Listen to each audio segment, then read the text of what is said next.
So hi guys, welcome back to my channel. So I'm heading out and I thought it's important for us to talk about the truth of living here in Ethiopia. This is where I have been staying for the last few days in my hostel. You have already seen that video. And yeah, so let's break down some of the things you need to know when you come living here in Ethiopia.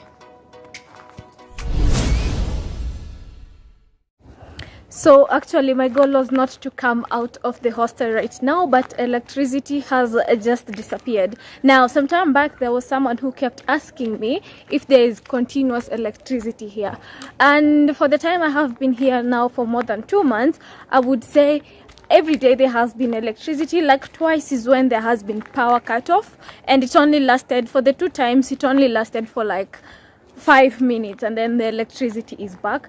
But today unfortunately it has taken longer, and so what really made me come out is because I was using the Wi-Fi from the hostel, but as you know, when electricity is gone you don't have Wi-Fi anymore. So I'm also headed to buy airtime so that I can have mobile data and be able to continue doing the work and communicating with people. And basically that's it about electricity. There's good electricity, it's just that today something has happened. I remember some time back when I was in Lalibela, I had been told of there would be a power cut off for the whole day because I don't know what was being maintained, but it ended up being like postponed. I charged my phone, my power bank, expecting there was going to be power cut, but there was no power cut. It only lasted for like another 5 minutes or 10 minutes, and then electricity was back. And my conveyor was the message. I was like, you told me there's not going to be electricity, but there was electricity. So before I look like I'm so weird because people are already looking at me, let me catch up with you in my next stop as we talk about water and security. So I just bought airtime for 50 birr. So 50 birr is relatively close to like $15, and this can serve me for a week if I can manage it well, because I can buy a package. There's a number you can dial and you can buy a package. Wow. And that tuk-tuk just decided to move. I think even this is better because I'm not overexposed anymore. But I was saying with this airtime, if I'm able to serve it well, I don't have many people to call and Wi-Fi might be back later, it can serve me for like a week. I just buy like packages for calls, SMS and data, like limited data for a whole week and until they expire. So that's it about like airtime. Actually, one interesting thing that I came to learn here in Ethiopia, there is only one communication company, and that is the Ethio Telecom. So like you'll just buy one type of SIM card for all your services that you need for you to be able to make calls. So as you may have seen already on my previous videos, that Ethiopia is always hot. So the last thing you really want to do during the day is to find yourself outside, because the number of sunburns you're going to experience on your face is another thing. Like the sky is so blue, as you can see, no signs of any clouds. And for the time that I have lived here, I think it has only rained twice so far. So right now, because I don't want any more sunburns, I'm trying to heal my sunburns. I want to go to that hotel that you can see up there, and we can talk about everything in terms of accommodation, in terms of would I recommend anyone to consider coming to live here, what about the livelihood of the people who are living here, and all that just. So I hope you're interested. So let's see each other at that place. So anytime I am very feeling homesick and I want to cure my homesick, I come to fancy and international hotels to order some french fries, because it's not one of the fast foods you can find anywhere. So let's go outside because we have a good view and a beautiful breeze. Maybe I can show you that. So when you want a break from injera and you want some burger, some places like this. So I think now we can be more composed and talk about living here in Ethiopia as a whole, in less distraction of me walking, and we can dive deeper into the whole concept of lifestyle and what I think about anyone who's looking to move to Ethiopia and all that story to do with that. And before that, I ordered one of my new favorite drink here in Ethiopia is the malt drink. It's non-alcohol and it has coffee, so a combination of two good things that I love. and I didn't know that this route is going to have so many tuk-tuks. I just hope you can hear me clearly. So today they just decided to serve me in a wine glass. Anyway, so we were talking about living here in Ethiopia. Have I experienced? So let's agree that you're going to be giving a break for tuk-tuks. So have I experienced any challenges in terms of like water and all that? Can I tell you guys, when there was the celebrations things happening, anytime I would land in that area, the people who live there would experience a shortage of water. Like even like 3 days there is no water supply, because there would be overload of people, and that would lead to there being less water supply. But apart from that, like in hotels and other places, you find like this good supply of water. And how has life been here? It's been okay. The fact that they are very, very friendly people, and that has made my adjustments to life here become a bit easier. Another thing that may make life a little bit hard if you're not flexible is the fact that you can't communicate in one language. So you might find people look at me and they think I'm Amharic, but when they end up talking to me, they realize, oh, she can speak Amharic, and at that point some adjust, some seek help, and you're able to communicate. If you're looking to moving into Ethiopia, I have like a small hint for you. When you're thinking about where you're going to be living, instead of immediately hiring an apartment, and instead of also living in hotels, there are pensions, which are like houses that are already furnished. You can come and stay there for some time as you figure out if this is exactly what you want for your life. So also, let me also say that Ethiopia is a developing country, so you will not expect, don't come expecting luxury and everything looking well. And it is a very beautiful country, I would say, and in most places I have not visited like poverty areas, so most of the time I've just been on middle class and expensive and rich people's side, and therefore it is easy for anyone to adjust to the lifestyle. One weird thing that I'm really adjusting to, I don't know how you guys are going to take this one, but the fact that when you go to the washroom in every place here in Ethiopia, like you're not supposed to dump your tissue paper into the latrine, into the toilet, so you have like a bin on the side. Wow, now we know you have a super sport bike. Anyway, you have to put your toilet paper on a bin, which I think is not normal for us Kenyans.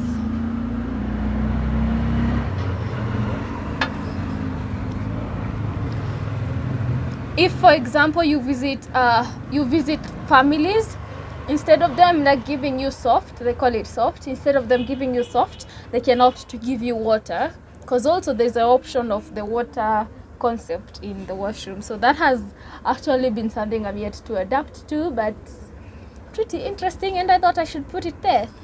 So let's talk about security. In terms of security, I love the fact that Ethiopia is more secure than you might think.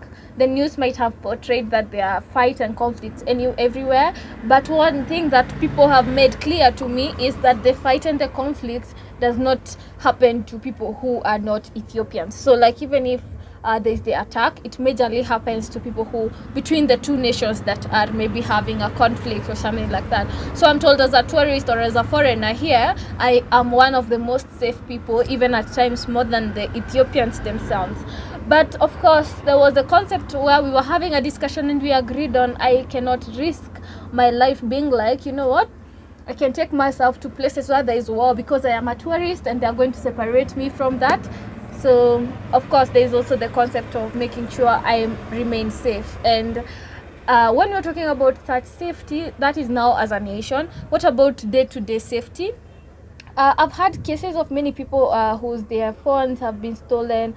I was also told to take care of where I am going to start living. Like if, for example, I decide to get an apartment and furnish the place, there could be an incident of people realizing, oh, she's a new lady here, and they maybe steal things from my house. But that I'm yet to get to that part of living. So what I would say for now is when it comes to accommodation and where you stay, I make it my business to make sure I am home on time. And even if I'm not home, I have like contacts for people who look to who can take me home in like, and I'll be safe. Yeah.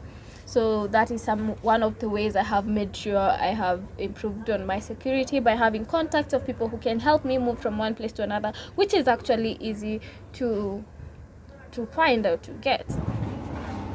Changing the world to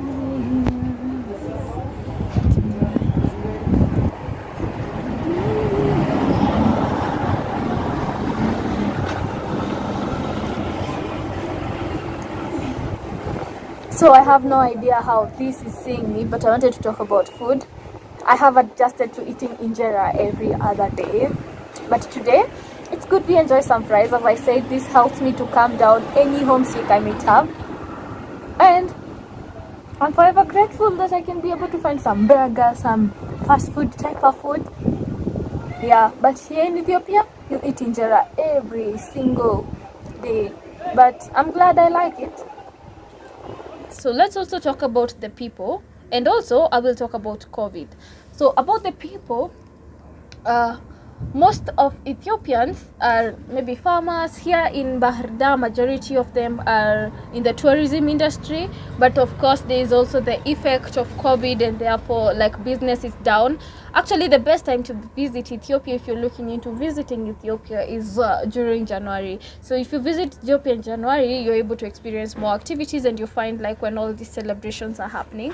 Okay, thank God I came when it was like December, and just by coincidence I got to come to Ethiopia at the right time. But without apart from that, there has been like that effect of there being no tourism, and they were actually telling me there has been no business for a year. Like for example, where I live, where I stay, the owner was telling me of how there is always business. There are always tourists who are living there because it's actually pretty affordable. But right now I am like the only tourist. Yeah, so they have been affected in that area in terms of business. But recently they did they are trying their best to market and to show the world what Ethiopia has to offer, so as one to improve on businesses and to better the country, and to even be open up for business with other countries. In that case, I wanted to mention this: if you really love giving and you can't bear seeing people who are not giving, Ethiopians really give a lot, and Ethiopians also borrow a lot. So like you'll find there might be a fundraising for churches, you might find other people who are now like kids or people like that. So just make sure you have some change, because you will meet a few of those. So this is something I'm not sure if I have mentioned in another video, but it's about taxes. I have just finished eating, and when you were given like a menu of something, or even when you're going to buy things, you have to confirm, does it include tax, or are you going to add an extra charge for tax, which is like 15%. Wait, 15 most of the time? Yeah, 15%. So always have that in mind. You might read in the menu the price was maybe 45 bir, and then you end up paying something like 55 bir, you know. Yeah, so now you know. So let's talk about COVID.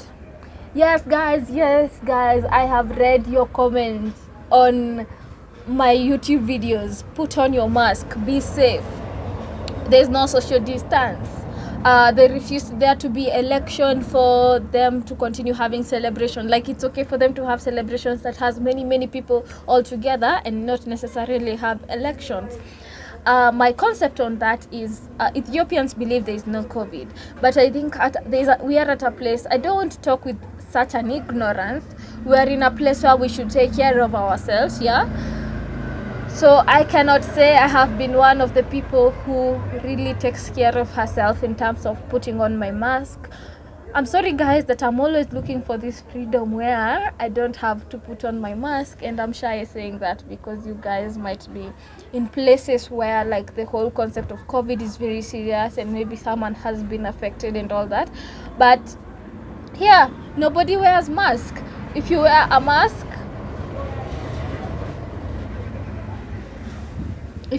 mask, people continue overcharging you. People think you're a foreigner. People think you're even weird. Everyone is going to call you out about putting the mask. Tuk drink.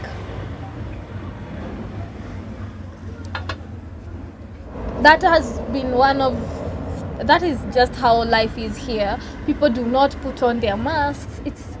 People do not social distance, and they say also when you go to the juice, do you like the juice? Yeah. And I thank God I did not say anytime a tuk passes I am going to drink, because there are so many.